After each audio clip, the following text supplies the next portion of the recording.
Hello बच्चों, last class में हमने एक्सरसाइज 12.1 का क्वेश्चन नंबर 8 ये क्वेश्चन को सॉल्व किया था। आज हम सॉल्व करने वाले हैं आपके एनसीईआरटी एक्सरसाइज 12.1 का लास्ट क्वेश्चन यानी कि question number 9। So without any delay let's start solving question number 9 of exercise 12.1। So question number 9 में we are given 100 surnames were randomly picked from a local telephone directory and a frequency distribution of the number of letters in English alphabet in the surname was found as follows। 100 surnames को randomly pick किया गया है एक telephone directory में से और उसके अंदर जो सरनेम्स थे उसके अंदर टोटल कितने कैरेक्टर्स है उसके बेसिस पे एक फ्रीक्वेंसी टेबल बनाई गई है। Number of letters 1 to 4 number of letters जिनके सरनेम में थे ऐसे टोटल 6 लोग थे। 4 to 6 वाले 30, 6 to 8 वाले 44, 8 to 12 वाले 16 एंड 12 to 20 वाले 4। We need to draw a histogram to depict the given information. हमें एक हिस्टोग्राम बनाना है। हिस्टोग्राम बनाना है that means it is same nearly same as the previous question. क्योंकि हमें हिस्टोग्राम बनाना है we need to check two conditions. Number 1 the ranges should be continuous. ये 4 पे खत्म हो रही है तो ये भी 4 से चालू होनी चाहिए। 6 से 6, 8 से 8, 12 से 12। तो yes the ranges are continuous. पहली कंडीशन सेटिस्फाई हो रही है।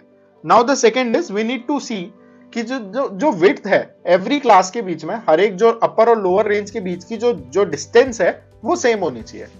सो let's see number of length 1 to 4।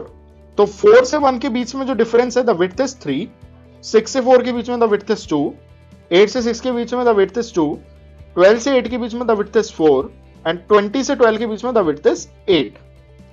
तो इसके अकॉर्डिंगली हमें लेंथ ऑफ रेक्टेंगल को भी चेंज करना पड़ेगा। And how we will do that?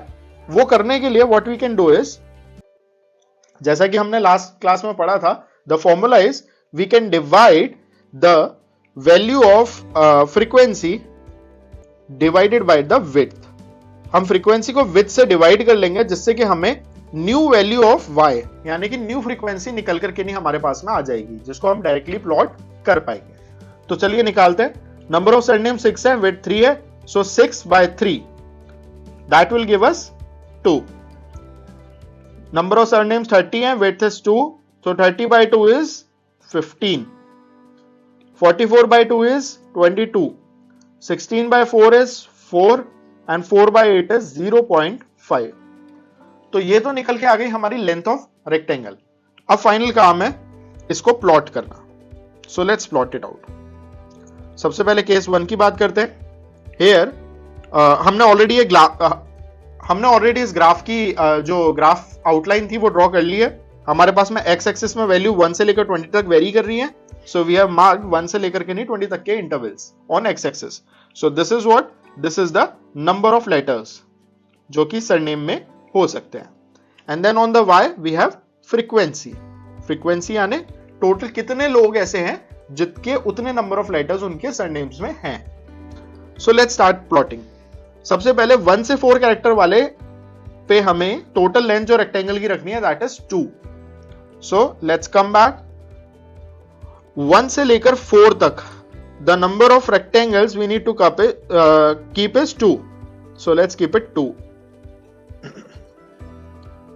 Then 4 to 6 में the length is 15।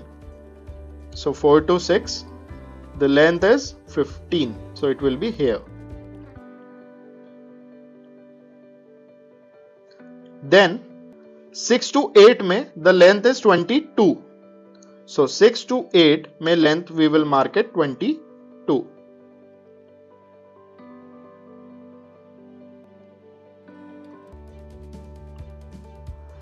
Then 8 to 12 में the length is 4, so 8 to 12 में we will mark the length equal to 4 and finally 12 to 20 में the length is 0.5, so we will mark 12 से लेकर 20 यानी कि यहां तक the length will be 0.5। it will be very near to the x axis या origin के बिल्कुल पास रहेगा।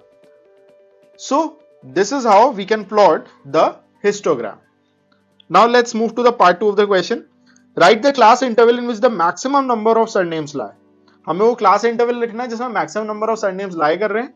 So that is clearly visible जिस क्लास रेंज में मैक्सिमम नंबर ऑफ सरनेम्स हैं, this is the one with 6 to 8।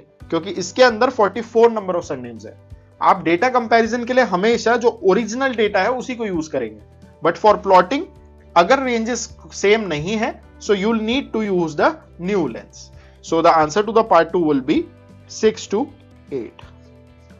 और इसी के साथ ही आपका चैप्टर 12 कवर होता है, खत्म होता है।